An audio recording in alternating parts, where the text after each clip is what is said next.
The Hexham Heads mystery is one of the most intriguing and perplexing tales in modern folklore, blending elements of archaeology, supernatural occurrences, and psychological intrigue. These small carved stone heads, discovered in 1971 in Hexham, Northumberland, have baffled historians, archaeologists, and paranormal enthusiasts for decades. Their origins, purpose, and the strange events surrounding them form a narrative that continues to captivate the curious and experts alike.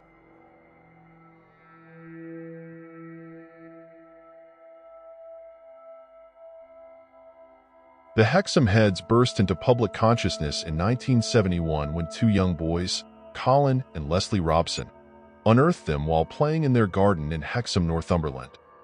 These artifacts were roughly the size of tennis balls and exhibited distinct facial features. One head, characterized by a rounded form and simple childlike features, was named the boy head. The other, more angular and slightly more elaborately carved, was referred to as the girl head. Both heads were made from a type of stone common to the area, suggesting they could be of local origin. Excited by their find, the boys showed the heads to their parents, who, equally intrigued, decided to report the discovery to local authorities and experts. It was this initial act that set the stage for a series of events blending archaeological investigation, folklore, and paranormal phenomena.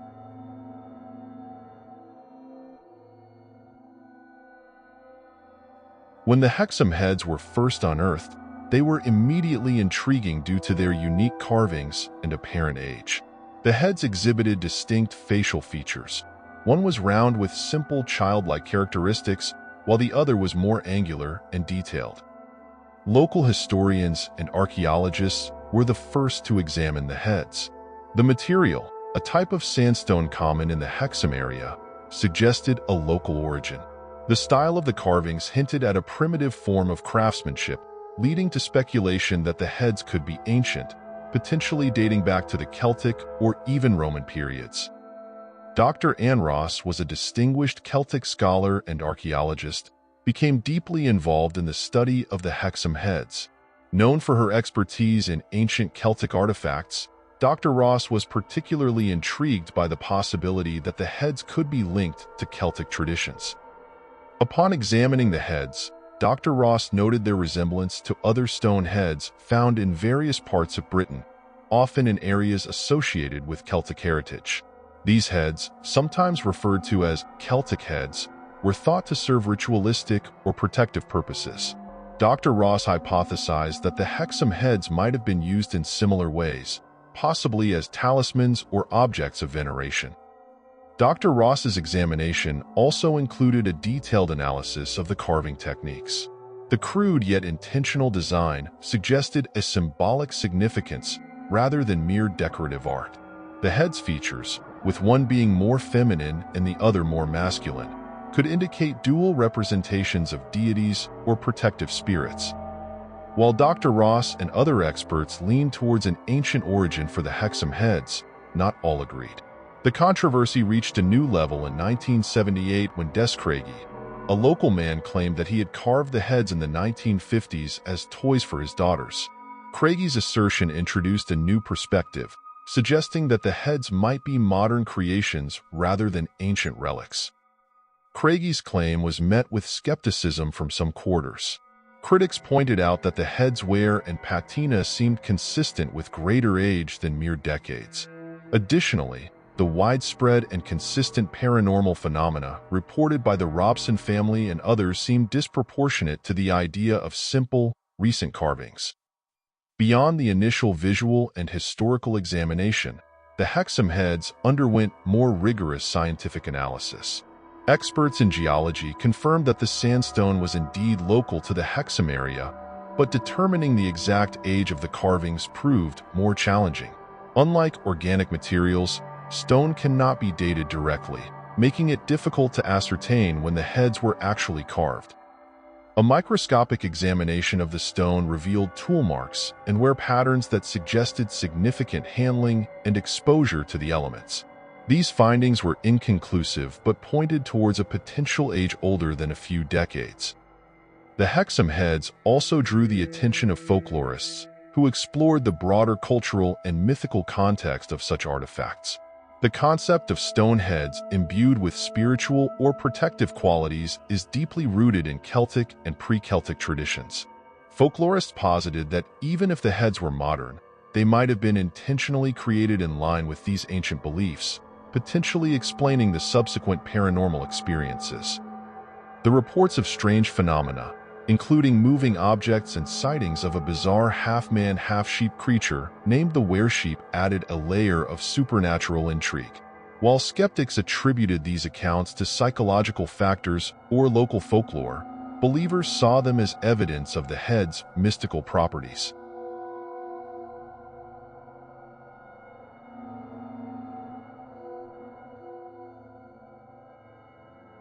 Over the next couple of days, strange things started to happen around the house. In the morning, they would find that the heads had been turned around facing the other direction. Sometimes they would find the heads in different rooms of the house. Thinking that maybe it was the two boys moving them around as a joke, they confronted them, to which they said they had never touched the heads. In the coming days, things took a turn for the worst. Glass objects would suddenly shatter with no one near them at the time. Mr. and Mrs. Robson found it harder and harder to explain what was going on. After a few weeks, one of the sons, Colin, woke up screaming in the middle of the night. The screaming awoke Mrs. Robson, who went straight to the bedroom, thinking one of the boys had a bad dream. As she was comforting him, Colin said he was woken by the sensation of someone pulling his hair. Mrs. Robson tried to reassure him by saying it was just a dream, a nightmare. This did little to comfort him, and he was certain it was not a dream. Suddenly, Mrs. Robson felt a strange presence in the room. She turned her head towards the bedroom door, and standing in the doorway was what she could only describe as a humanoid creature covered in fur, with a head that looked like a sheep or a goat. After a brief moment, the creature vanished. What makes this more compelling is the fact that their neighbor, the house next door, also had a sighting of a strange-looking humanoid creature, resembling what Mrs. Robson saw on that fateful night. They also said they had been experiencing other strange activity, objects moving by themselves, and their children saying that some invisible force was touching them and pulling their hair, especially when in bed at night. After a few weeks, the Robsons decided they did not want the heads in the house anymore because the paranormal activity was just getting too much, and they were worried that whatever was in the house could hurt them and their children. So they parted with the heads, and slowly, their lives returned to normal once again. This made the Robsons believe that whatever it was in the house, it was tied to the Hexham Heads, and they never wanted to see those heads ever again, and the phenomena that came with them.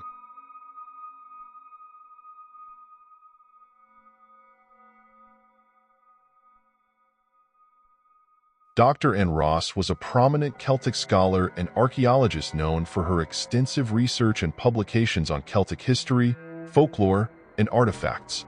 Born in 1925, Dr. Ross developed a passion for ancient cultures and languages, which led her to become one of the leading experts in her field. Dr. Ross pursued her studies in archaeology and Celtic studies at the University of Edinburgh, where she earned her PhD. Her doctoral thesis, which focused on the religious and cultural practices of the ancient Celts, laid the foundation for her future research and established her as a respected authority in the academic community.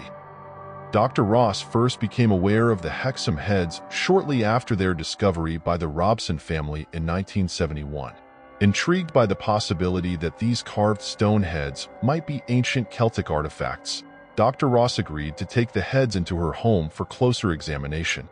Her goal was to determine their age, origin, and potential cultural significance. However, what began as a scholarly pursuit quickly transformed into a series of eerie and inexplicable events.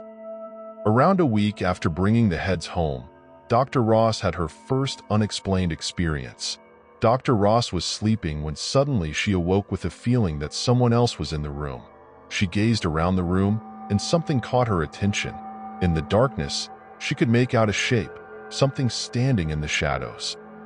Suddenly, whatever it was, moved towards the bedroom door, and that is when she saw the creature.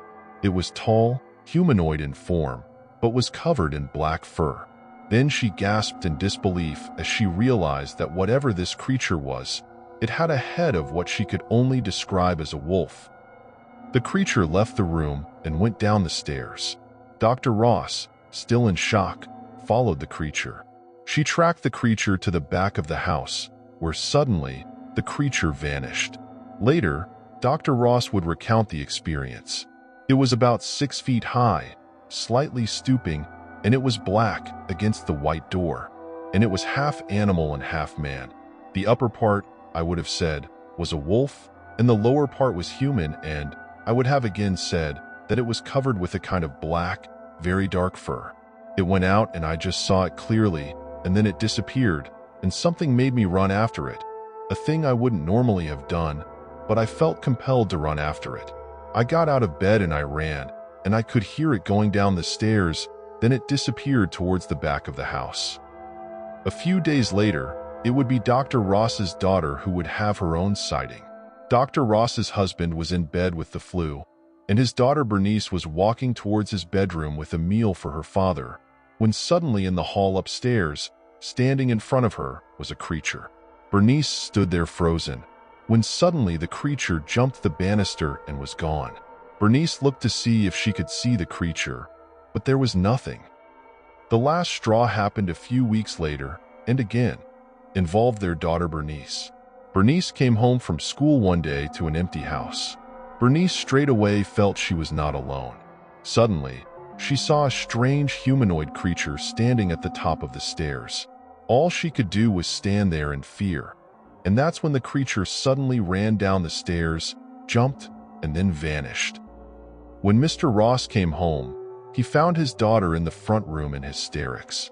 This was the last straw for Dr. Ross, and she decided to get the Heads out of the house as soon as possible. Dr. Ross passed the Heads on to staff at the local abbey.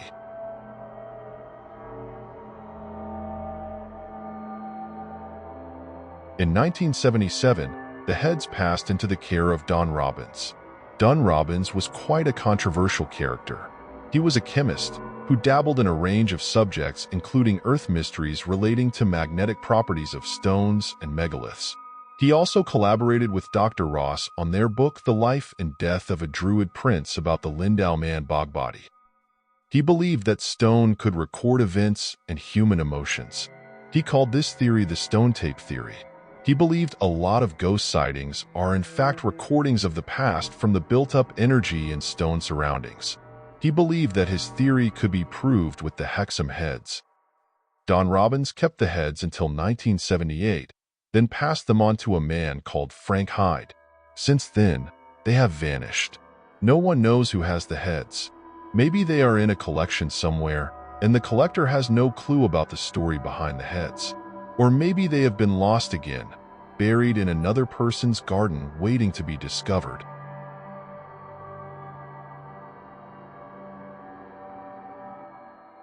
Though the physical whereabouts of the Hexham Heads may be unknown, their legacy endures. Their story continues to fascinate and captivate, serving as a reminder of the enduring allure of the unknown and the mysteries that lie beyond our grasp.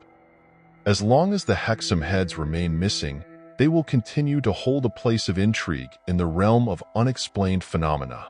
Whether they are waiting to be rediscovered or lost to history, their enigmatic disappearance only adds to their mystique.